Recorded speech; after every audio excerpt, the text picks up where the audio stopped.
Hey everyone, today I thought I would take you to do a lesson with us from the Exploring the World Through Story writing skills for older beginners. I made a whole separate kind of flip through video on this, which I will link here for you. But this is something that I am working on with my 12-year-old this summer. It is a 6-week course designed to give students ages 11 and up a quick and efficient introduction to fundamental expository writing skills. They will learn and practice oral narration, written narration, sentence variation, paragraph structure, and paragraph expansion. And we have already done the first 4 lessons. So today we are moving on to lesson 5 now. This is the instructor's guide that I have here. And so this is the checklist that my daughter will have in her student guide. And this is what I have here in mine. So I have less in mine. I don't have the study notes in mine. So I'll show you what's in the student version. But today we'll be reading The Raven Brings Light. Sometimes I have her read it on her own, and sometimes I have her read it out loud to me. It just depends what it is. So this is the book that is required for the course. So I like that the selections are relatively short. So this is the one we'll be reading today. And let me show you what's in the student pages for today. So she does her memory work on these cards here. These are the ones she's done so far. So she's got her checklist of things she does on her own, things she needs to do with me. These are the study notes that she reads that relate to the reading she's going to do today. Any vocabulary words she doesn't know, she can write down. We can look up and she can write down there. And then here is the writing assignment, and it really kind of lays it out well for her. The first lesson, we did it as an oral narration, and then the writing portion has been building since then. So this will be her writing assignment that she does. I will do dictation, and then she will do her memory work. So that's pretty much how this lesson goes. She's really been enjoying the lesson so far. We did the first 4 days, our last week of school. And then when we do our 4 weeks of summer school, we were going to finish this up, but she's really enjoying it, and she said she'd rather just continue on doing it now. So that's what we're going to do, and I will take you along with us today. Okay, so you can go ahead and start working through your checklist.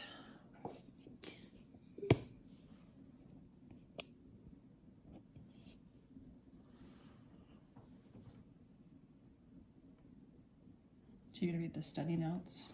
Yeah. You did that? Okay. You ready to read the selection? Do you want to read it out loud to me? Yeah, just a minute. Or do you, yeah, okay, whatever you want to do. Oh, if I get to choose, then... It's 219? Oh, yeah. Or 719? What is it? I'm just... Oh, okay, I found it. Okay, what's it called? The Raven Brings Light. All right, go ahead and start reading. Out loud? Yeah. Okay. The Raven Brings Light. In the first days, this poor orphan was like any other boy until he put on a black coat, which he had. Then he was at once magically transformed into a raven and kept that form until he took the coat off again. When the shamans drove the boy away, he went to the house of his aunt and told her what he had said, and how there will be light and then dark, and we will have day and night. And the shamans could not answer him. Thereafter, in Raven's village, day and night followed each other as he told them it would, but with the length of each varied, for sometimes Raven had traveled a long time without throwing any light, and at other times he had thrown out the light at frequent intervals, so that sometimes the nights were very short and sometimes they were very long. Like the different seasons. All right, so should we go through and find any words that you weren't sure of what they're meaning? There was one word. I know what loath means, but in this sentence, at first she was loath to tell him. Okay, so write down loath, and then do you know what a shaman is? No. Okay, so write down shaman. Are there any other words? No.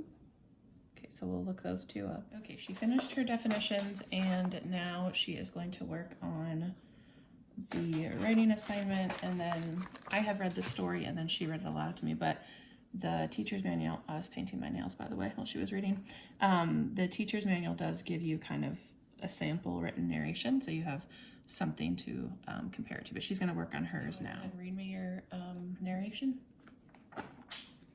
Yes. So should I read this? No, you don't need to read. You just read me what you wrote. In the beginning of the story, the sun and light were gone.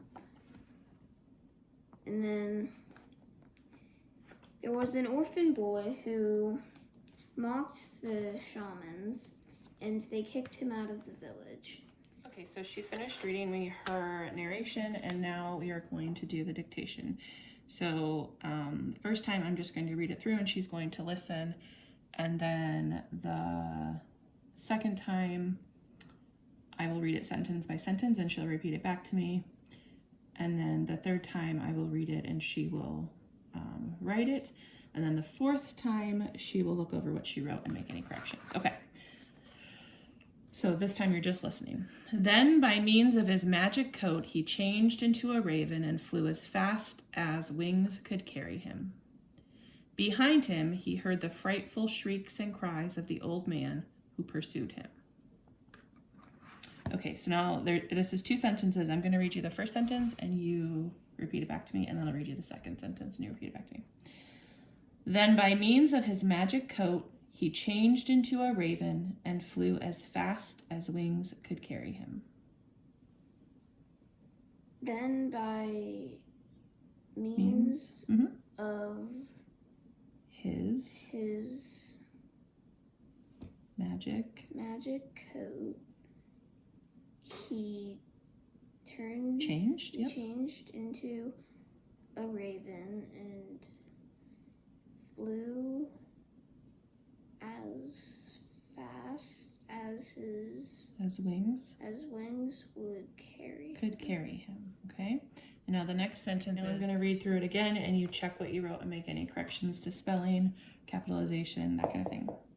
Then by means of his magic coat, he changed into a raven and flew as fast as wings could carry him. Behind him, he heard the frightful shrieks and cries of the old man who pursued him. Okay, that's what I have. That's good. Okay. You can get a card to do your memory work. And then I want to tell the people. We the people. So I know that sometimes people think that dictation is kind of pointless or a waste of time. I do like, let me see if I can find where it's said in here.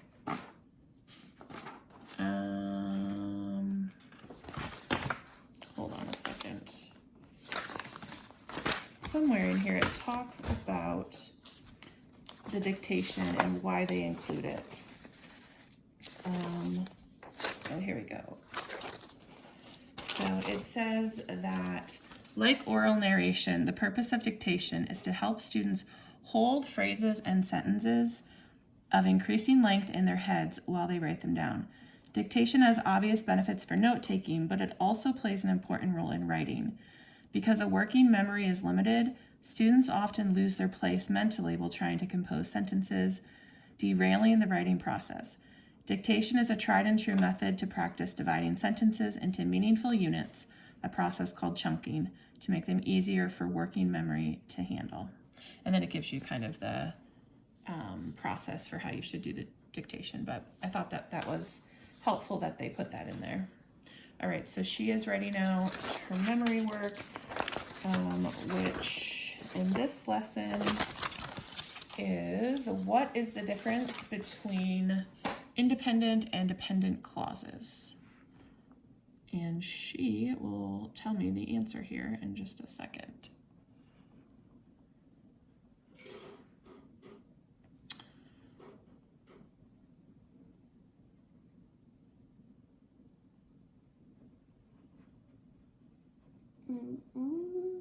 done. Okay, take your time.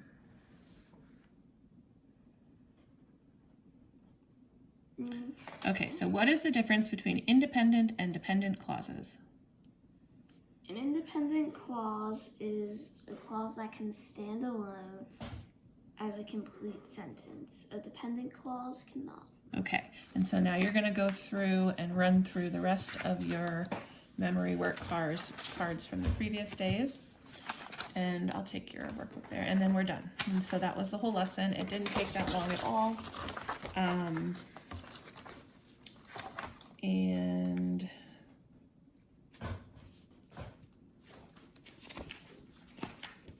so I will likely have her either rewrite this or go back through and just make sure her sentences are capitalized properly.